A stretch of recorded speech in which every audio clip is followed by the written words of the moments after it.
Gonzaga's offseason hinges significantly on what Malachi Smith decides to do. That is a decision that we explore in great detail on today's episode of Locked On Zags. Don't go away. You are Locked On Zags, your daily podcast on the Gonzaga Bulldogs. Part of the Locked On Podcast Network. Your team every day.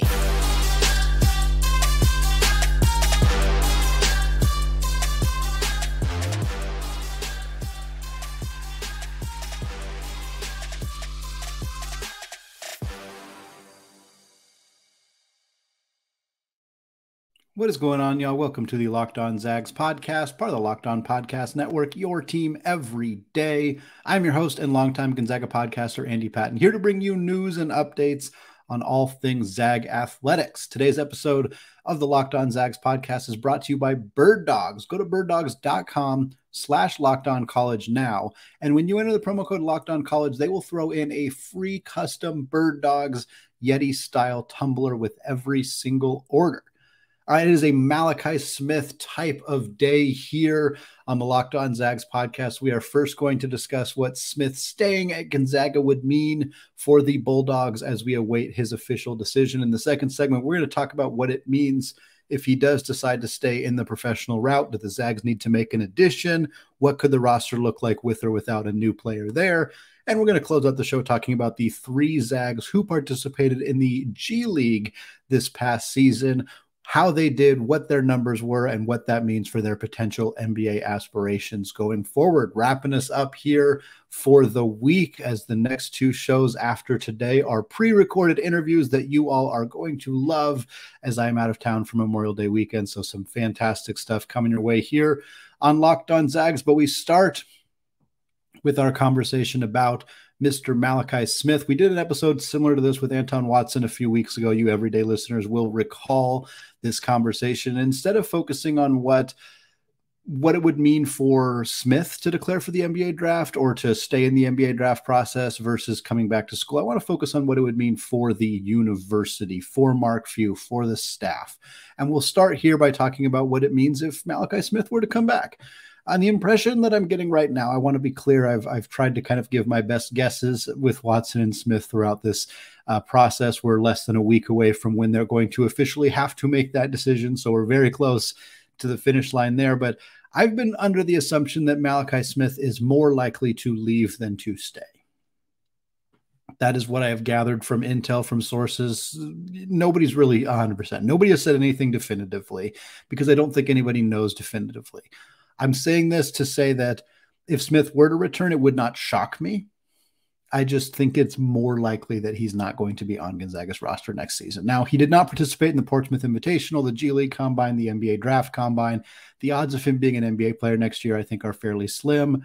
He's kind of undersized to play that two-guard role in the NBA. Didn't really showcase a lot of point guard skills at Gonzaga, at least not enough to be an NBA caliber point guard. So if you were to stay professional, I think it would be in a league, not the NBA, whether it's the G League or whether he goes overseas. But could that lead to him coming back to school? He would have to answer the question of whether coming to Gonzaga would be something that would help boost his draft stock or not. And that is the question that I think he and his people are kind of wrestling with right now. Because the ultimate question is, if Malachi Smith were to come back to Gonzaga, would he start? Because I'm not sure that he would.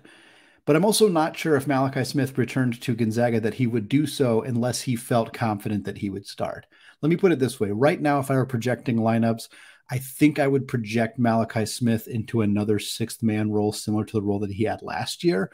But if Malachi Smith makes an announcement that says, hey, I'm coming back to Gonzaga, I'm running it back for one more year, that would actually increase the odds in my head of him actually starting. Because I think that means he's maybe gotten some kind of promise or guarantee, or at least had conversations with the coaching staff indicating, hey, we envision you coming back and playing a bigger role next year. Because if the staff is saying, hey, we'd love to have you back as our sixth man, win that WCC award 2 years in a row, whatever, I think he'd rather stay and take his chances playing professionally. And I don't really blame him for that. So to me, the Malachi Smith starting question is an interesting one. If he does make an announcement that he's returning to school, I think we could very realistically see a starting lineup that would include Ryan Nembhard at the 1, Malachi Smith starting at the 2, with either Steele Venters or Yeo starting at the 3, depending on how comfortable they are with Yeo stepping into an immediate role right away. That is a huge question mark surrounding this team in the offseason right now. Yeo could be a player who's legitimately one of the 3 or 4 best players on this roster next year. He might be a guy who contributes similarly to how Rui contributed in his first college basketball season, which was very little in garbage time because he was still acclimating to the language, to the college life, all of those various factors. So Yeo is a huge kind of question mark still lingering for Gonzaga as well. And as long as we're not sure his role, that makes Steele Venters' role a little bit more unclear and kind of murkies up really the front court and the back court because Yeo is 6'8". He could capably play multiple different positions. But I think a reality where Ryan Nembhard starts at the 1, Malachi Smith starts at the 2, and Steele Venters starts at the 3 with Nolan Hickman and Dusty Stromer being your backup guards is possible. Nolan Hickman's not going to want to come off the bench. I don't blame him. I think that could create some, maybe not controversy right away. I'm not going to pretend that Nolan's the kind of kid who wouldn't accept that. I think he would more than handle that appropriately and in a mature fashion. But how many times has Gonzaga had a player start every game and Hickman started every game except senior night, which doesn't count? How many players started every single game and then come off the bench the next year? I'm genuinely asking because off the top of my head, I could not think of anybody. And that doesn't mean it has not happened. At Gonzaga, Anton Watson has fluctuated between being a starter and a reserve throughout his career, but never put together a full season as a starter and then came back off the bench. I just have a hard time envisioning a situation where Nolan Hickman doesn't start next year. And if that's what Malachi Smith is feeling, that's what makes this difficult for me to project him being willing to come back. But I do think on paper, starting Smith at the 2 and then having Hickman come off the bench makes a little bit more sense. Smith is more natural in an off-ball role. He played that role last year. I think he and Nembhard would be a very dynamic guard room. I think the way that they would play well off of each other. Smith as a guy who can be a catch and shoot player, who can be a secondary creator, who you get the ball to and let him just go attack the basket. They could do side to side ball screen actions, I think, really capably. And then having Hickman come off the bench where he could come in for Smith and they could just play a 2-point guard lineup. He could come in for Nembhard and play alongside Malachi Smith. You could have a lineup where Hickman's coming in for Venters or for Yeo and playing a 3-guard lineup where Smith's playing the 3. Like, you have a lot of options in that situation. I think you'd have all 3 of those guys playing significant minutes. The player who would be the most impacted by Malachi Smith returning outside of Nolan Hickman, who obviously would be impacted, would be Dusty Stromer. I think Hickman and Smith and Nembhard would all play big minutes if Smith were to return. So while it would impact Hickman in terms of his overall role, he would still play a lot of minutes. The player who would lose playing time unquestionably would be Dusty Stromer.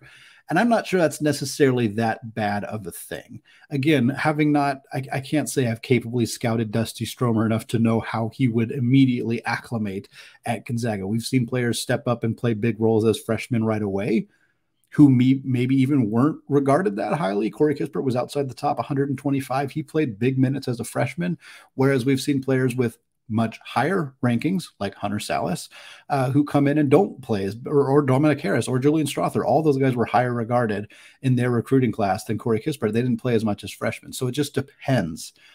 Right now, I don't think there's a super clear path to playing time. And if Smith comes back, then it's really pretty much gone for Dusty Stromer. If Smith does not come back, which we'll talk about in the second segment, then I think Dusty has more of an opportunity to actually carve out nightly consistent minutes that he knows he's going to get every single night. If Smith returns, Dusty kind of floats into that 4th guard range, borderline 5th guard range, depending on Steele Venters' situation. And I think he'd be in more of a role where it's like, you played 25 games this year, you played 7 minutes per night, but some games you didn't play at all. Some games you played 10 minutes. Like, it's just a little bit more inconsistent. Again, players have developed really well through Gonzaga's system by starting out their career that way. So it's not necessarily a bad thing for Dusty Stromer, just different than what the situation would be if Malachi Smith decides to stay.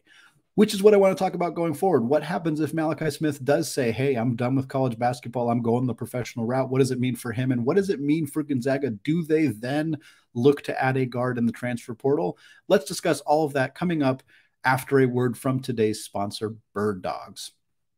Let me tell you about our brand new sponsor, Bird Dogs. As we move into the summer, and I know here in the Pacific Northwest, it has been nice and summery lately. We're getting into short season, and I got myself a pair of Bird Dogs for the very first time.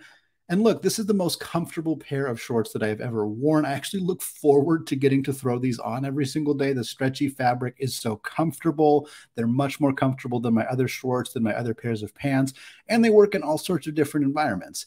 I can wear them to the pool. I can wear them to work.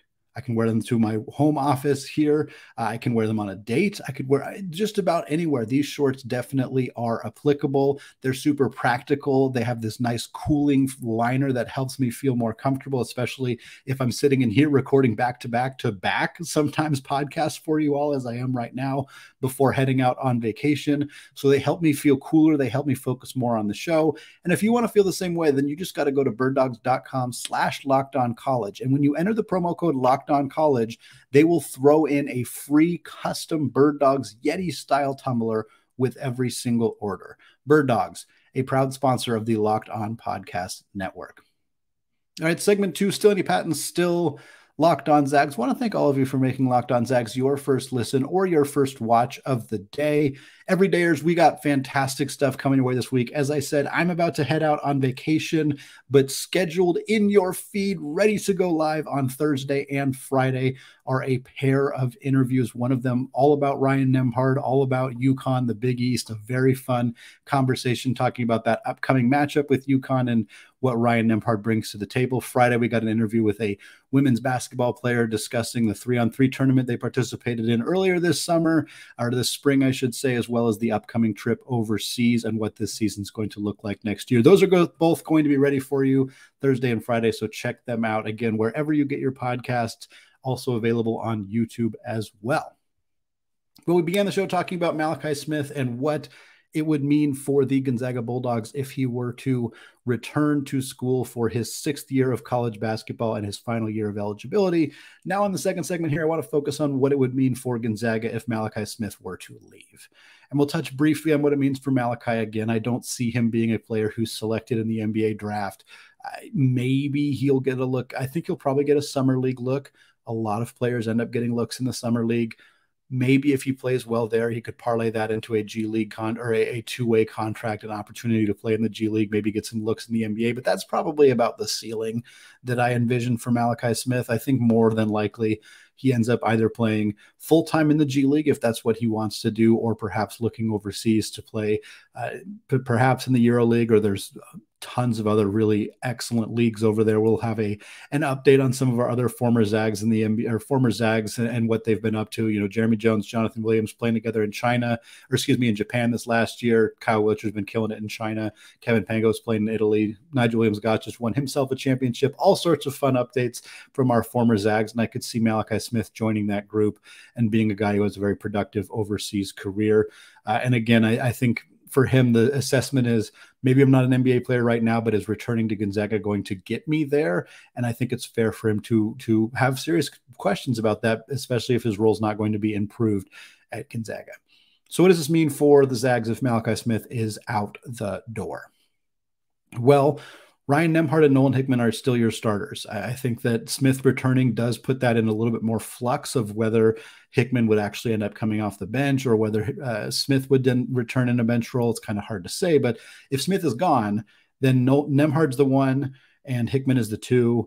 And I think Steele Venters is probably the 3. Again, Yo might factor into that conversation. The big gainer here is same as who it would have been in the first segment as a loser is Dusty Stromer. I think you then see Stromer play a bigger role on this roster. He's kind of the 3rd, 4th guard. It sort of depends. Again, if we're in a situation where Yo is playing 25 to 30 minutes per game at the 3, like replacing Julian Strawther as the legitimate 3, that creates a much different situation where then your guard rotation is effectively Nembhard and Hickman and Venters and Stromer. So Stromer would then be more of the 4th guard where there's still multiple opportunities per game for them to run those 3 guard lineups when Yo is on the bench, or if Yo is playing the small ball 4 role, which I think is a possibility for the Zags as well. So You see an uptick in playing time for Dusty Stromer. I think he's going to play primarily off the ball. I don't really envision him being a one at the college basketball level, at least not right away, at least not on a team that has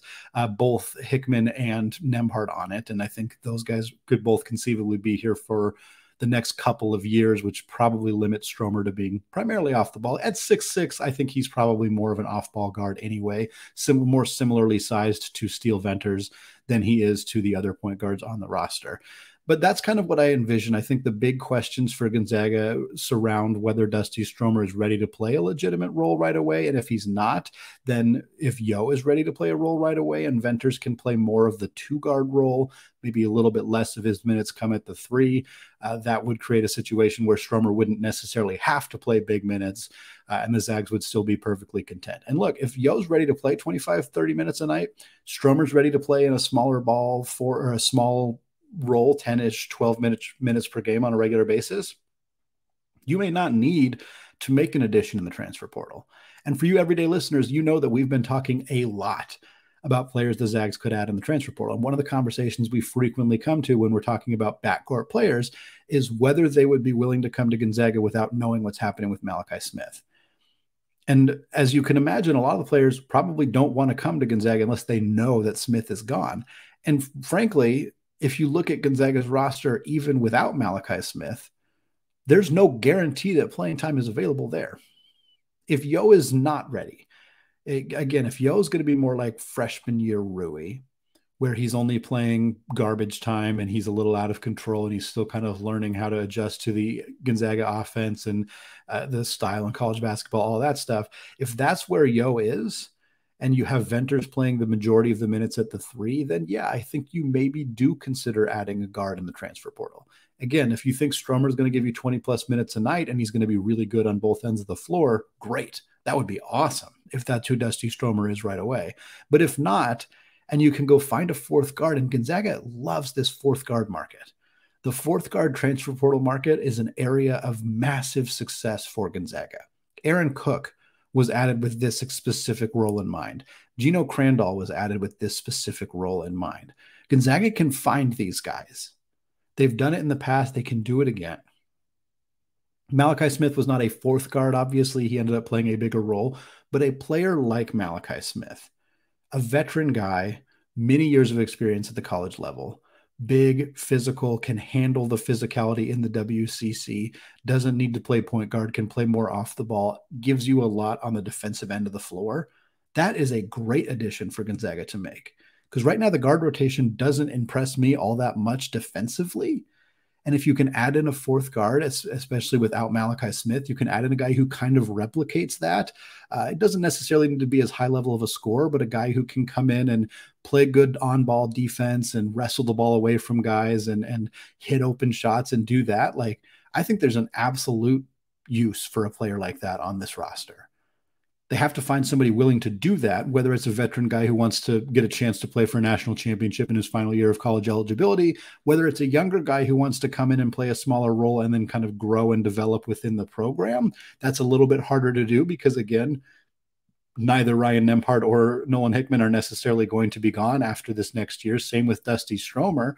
So you're kind of coming into a situation where you're not necessarily guaranteeing yourself more playing time in future years, which does make it a little bit more complicated. But there have been a lot of guards that we've talked about. You everyday listeners will know that we talked about DeMarco Dunn from the University of North Carolina. We talked about Zion Poland from UC Riverside. We talked about him earlier this week. In fact, we talked about Trey Woodbury from Utah Valley. We talked about Ray J. Dennis, who is not a backup guard. Ray J. Dennis would come in and start right away. I think that the Zags are probably out on him. His recruitment has gone a lot slower than expected, but those are guys we've talked about on the show already. And we got more players that we're going to continue to talk about, especially if we do get an announcement that Malachi Smith is not returning to school. If that announcement comes and we have some roster spots to play with, the Zags still may not make an addition. If Watson comes back, Smith leaves, they have one scholarship open, they may leave it open.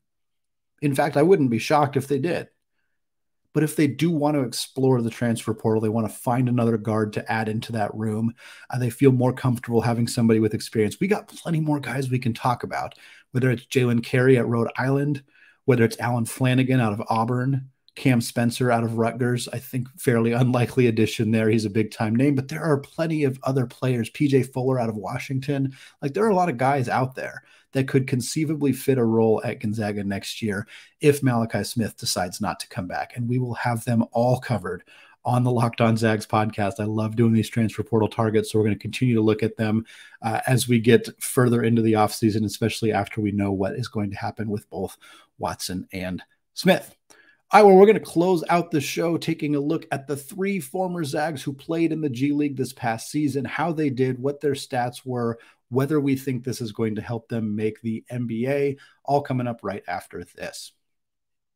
All right, segment 3, Sonny Patton still Locked On Zags here, talking about the G League. 3 guys from the Gonzaga University all participated in the G League this past season. All of them played 22 or more games at that level. I want to talk about these 3 guys. Talk a little bit about the guys who did not participate. We didn't see Killian Tilly in the G League this year. He got cut from Memphis and didn't end up returning to playing professional basketball in the United States. So that was a bit unfortunate to see that from him. Didn't see Josh Perkins, who we've seen in the past, Kyle Wiltshire, guys we've seen in the past who were playing in other places this past season. But we did see 3 guys who did suit up in the G League. One who's been doing it for a really long time. The other 2 are a little bit newer to this league. First guy I want to talk about is David Stockton. David Stockton had another tremendously successful season at the G League level, a guy who's really elevated his game since leaving Gonzaga. See, he wasn't bad at Gonzaga, but he wasn't a star. He was a good role-playing point guard, good passer, decent outside shooter, decent defensively, had the same skills as his dad, John, as a good passer and a good at getting steals, but didn't quite put it all together. But he has produced significantly since leaving Gonzaga in a way that, like, I was shocked to see him be an NBA player and thought, oh, there's maybe a little nepotism going on here. I mean, frankly, I did think that when David Stockton made the NBA, but you look at the numbers that he put up in the G League and that he's put up overseas, and you're like, oh, he is playing really well at every level that he is playing at, and he deserved those opportunities. And frankly, he probably deserves another shot to get a third guard role, some kind of NBA role. Because he killed it in the G League last year. 22 games, played about 32 minutes per night. This is with Fort Wayne, the G League affiliate of the Indiana Pacers. He averaged 13.3 points per game. He averaged 9 assists in 22 games, 9 assists per game, tacked on 3 boards and 1.5 steals per game. Shot just under 40% from deep, just under 90% from the free throw line. This dude was money last year. One of the best passers in the entire league. He's one of the best passers in G League history. There is a reasonable chance that David Stockton could eventually be the all-time assists leader in the G League, which, if that happens, we could be talking about NBA all-time assist leader John Stockton, G League all-time assist leader David Stockton. Already very fun from them both being Zags and both being in the same family. And someday we might also be talking about WNBA all-time assist leader Courtney Vandersloot. And if that happens, if all 3 of those things are true, Gonzaga is apparently the best passing basketball university of all time, because that would be an extraordinary feat. Neither David or Courtney are particularly close to breaking their respective records yet, but they are in theory on track to do so. And that is something we will continue to monitor on Locked On Zags as one of the most fun facts I could possibly think of. Next up, Joel Ayayi. Joel, a guy who did play very briefly in the NBA in his rookie season, 21-22, did not manage to reach the association this past year, but it wasn't for lack of success at the G League level. His numbers dipped a bit from his first year in the G League to this past year, but he still played 31 games with the Lakeland Magic, the G League affiliate of the Orlando Magic, played about 26 minutes per night. 7.5 points, 5 rebounds, 4.5 assists, 1.5 steals. Again, a dip in the sense that I think he was double-digit points per game his first year, I should say, in the G League. But so you saw a little bit of a drop in production scoring-wise, but still 7.5 points, 6 boards, 4.5 assists. I mean, he still feels like a walking triple-double waiting to happen. Like, it feels like it could happen any given day for Joel. The shooting dropped a bit. He was still 52% from the field, which is very solid, but he's about 34.5% from 3. I think the lack of consistent knockdown three-point shooting is one of the biggest things that is hurting Joel Ayayi from going from good G League player to legitimate NBA rotation player. There's a big gap right there. Joel's one of many, many, many, many players that is kind of just falling between those two places right now. Consistent outside shooting, I think, is one of the things that would get him over that hump. But he also only shot 61% from the free throw line. Not something I'm superly concerned about, but NBA scouts probably want to see him produce a little bit more there to feel more confident in the consistent outside shooting. I think Joel will get another look. I don't think his NBA career is done after 2 games in the 21-22 season. But right now, if you're not getting two-way contracts, you got to really prove it at the G League level. And he was solid last year, but you got to do a little bit more than that, I think, to stand out and actually get those opportunities in the NBA. Hopefully he'll find a way to do so next year. Final player in the G League out of Gonzaga, Ryan Woolridge, playing for the Oklahoma City Thunder's G League affiliate in Oklahoma City.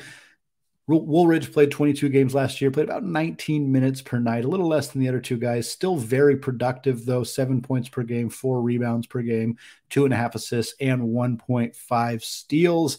Shot 58% from the field, only 30% from deep.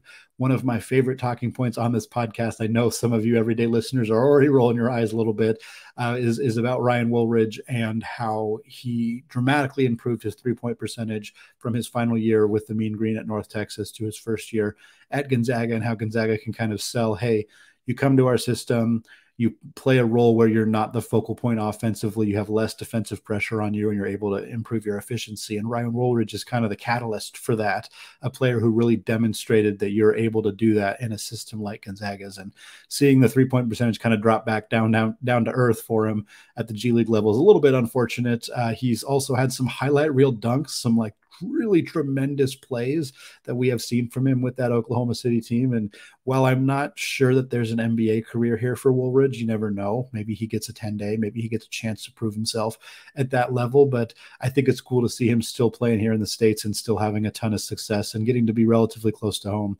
in Oklahoma with the G League affiliate. So hopefully he can kind of parlay that into continued success at the G League level and maybe, just maybe, a chance to get even just a cup of coffee in the NBA, which would be very, very cool.